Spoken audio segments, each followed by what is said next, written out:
Շնորհակալություն, հաջորդ հարցը Առավոտ Ղազարյանից։ Պարոն Փաշինյան,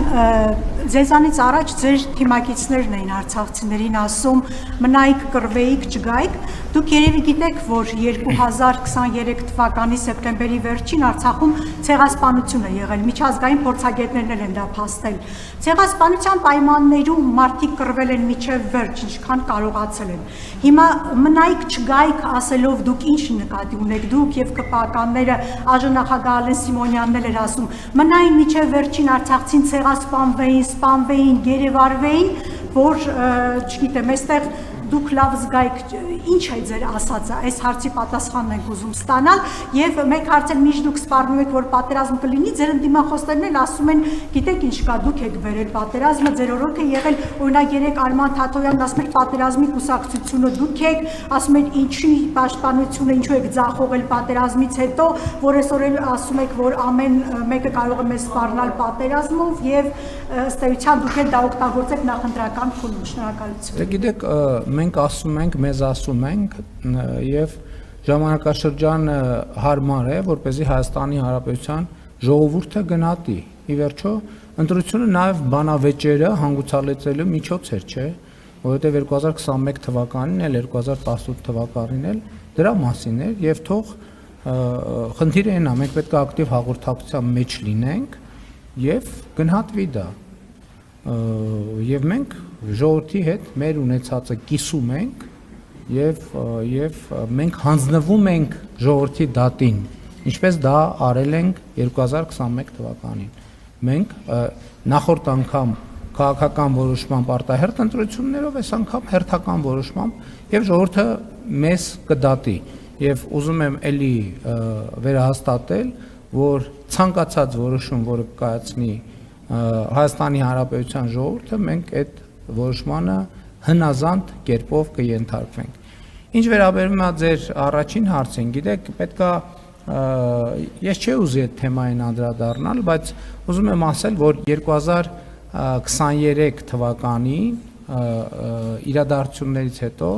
Հայաստանի Հանրապետության անվտանգության խորհրդում նիստ է եղել, որտեղ վերլուծվել են տեղի ունեցած մարտական գործողությունների արդյունքները եւ ես ուզում եմ շատ բան չկարողանալով բացել եւ ես ուզում եմ արձանագրել, որ այն պնդումները, չգիտեմ ոնց ասացիք, որ դրա մասին չի խոսքը, կռվելու եւ այլնի մասին պնդումները մեղմ ասած չեն համապատասխանում իրականությանը, որովհետև մեր հետախուզության եւ ոչ միայն հետախուզության ունեցած տվյալներով արկա զենք զինամթերքի ես տոկոսներ ասեմ, կարող եմ տոկոսային ճշգրտությամբ գնահատվել, բայց առյուծի բաժինը դա կարող է լինել 80%, դա կարող է լինել 90%, մնացել են ձեռք չտված, սենց ասել։ Դրանից առաջ մենք հնարավորություն էինք ստեղծել, որպեսզի տեղի ունենա քաղաքական գործընթաց եւ Ղարաբաղի իշխող շրջանակի որոշ ներկայացուցիչներ ոչ միայն խոչընդոտեցին,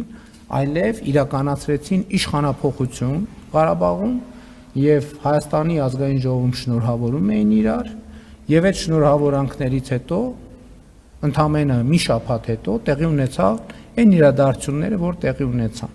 Եթե հիմա 10 օր առաջ ասեինք, որ տեղի են ունենալու սուր իրադարձություններ, այս ամենը չնայած ասել ենք։ Ենթադրում եմ ազգային ժողովում այդ ժամանակ քաղաքացիական պայմանագիր խմբակցությունը շատ ակտիվ էր եւ տալիս էր գնահատականներ, թե դրա հետևանքները ինչ էր լինելու, եւ բայց ի հեճուկս այդ գնահատականների եւ զգուշացումների մարդիկ իրար շնորհավորում էին, ասում էին, որ հիմա տեսեք ինչ են կանելու Ղարաբաղում, հաջորդիվ ինչ են կանելու Հայաստանում, եւ ես ուզում եմ հաստատել դա, որ նրանք այն ինչ որ արեցին Ղարաբաղում, հաջորդիվ ուզում են անել Հայաստանում, եւ այդ մարդիկ ընդ որում նրանց մի մասը Հայաստանում իշխող շրջանակների եւ քաղաքական ուժերի ներկայացուցիչներ են բառից բուն իմաստով փախան Ղարաբաղից, ընդ որում ինձ մեղադրելով, որ սահմանները մենք փակել ենք եւ թույլ չենք տալիս, որ ժողովուրդը դուրս գա։ Եվ ես նույնիսկ հիշում եմ քաղաքացիական հասարակության ներկայացուցիչների հետ, այդ ժամանակ ես Բաղրամյան 26-ում էի նստում, քաղաքացիական հասարակության ներկայացուցիչների հետ հանդիպում տեղ ունեցավ, որտեղ նրանք եկել էին եւ ինձնից պահանջում էին, որ ես սահմանը բացեմ։ Ես ասել եմ, որ սահմանը փակ չի բնականաբար, բայց նաեւ ուզում եմ ասել, որ Ղարաբաղի ներկայացուցիչներին ես այս ժամանակ զգուշացրել եմ, ասել եմ, եթե դուրս եկաք, իմացեք այլևս վերադարձի հնարավորություն չի լինելու։ Եվ ինչ վերաբերվում է ձեր գնահատականներին, գիտեք ինչ, մենք բավարար է արդեն մեր ժողովրդին սնենք նոր ցեղասպանությունների մասին տվյալներով։ Եվ ընդհանրապես այդ ցեղասպանությունների մրցավազքը պետք է դադարեցնել։ Ասենք, երբ որ մեր տարածաշրջանում բոլորը բոլորին մեղադրում են ցեղասպանությունների մեջ։ Եվ ելի եմ ասում, ցեղասպանությունների մասին խոսույթով մենք ստանում ենք կամ դժվար է ասել, որից հետո է եղել, ցեղասպանությունների մասին խոսույթով մենք ստանում ենք ցեղասպանությունների մասին խոսույթ, վերադարձի մասին խոսույթով մենք ստանում ենք վերադարձի մասին խոսույթ, եւ մենք ելի ասում եմ, այդ ամեն ինչը մի բանի մասին է։ Հայաստանի ժողովրդին, ներառյալ Ղարաբաղի ժողովրդին թույլ չտալ, որ խաղաղվեն, նրանց պահել պանդուխտի եւ գաղթականի կարգավիճակով, հույս տալով, թե էսա մի օր ցեղասպանությունը կճանաչի միջազգային հանրությունը, էսա մի օր Սևրի պայմանագիրը կաշխատի, էսա մի օր էս կլինի, էսա ես մեր քաղաքականությունը եւ ռազմավարությունը հետեւյալն է։ Մենք պետք է խաղաղվենք։ Հայաստանի ինչպես ժամանակին Չարենցն է ասել,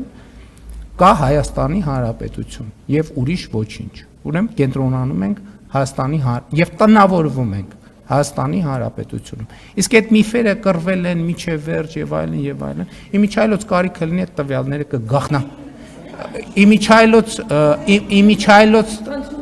Իմիջայլոց անհրաժեշտությունը լինի։ Ես համոզված եմ, այս խմորը ջուր կտանի, կթողենք, որ լավ տանի, որ Լեռնային Ղարաբաղի բանակցային գործընթացի փաստաթղթերի նման ճիշտ պահի ես կորոշեմ, երբ որոշում կայացնեմ, այդ ամեն ինչը հրապարակեմ։ Սուտ է, չի եղել տենց բան։ Չի եղել տենց բան։ Փախել են, ճողոպրել են։ Ընդ որում փախել ճողոպրել են, այդ թվում։ Ընդ որում 44 օրյա պատերազմի ժամանակ էլ այն պլանի ներքո, որ այդ բանի այդ ճողոպրումը ներկայացվելու է որպես Հայաստանի կառավարության դավաճանություն եւ դրա բանի ծխածածկույթի ներքո Հայաստանի Հանրապետությունում իշխանապողություն են անելու։ Չկարողացան անել, գիտեք ինչ պատճառով։ Որովհետեւ իրանք ոչ Հայաստանի, ոչ էլ Ղարաբաղի ժողովուրդը չեն։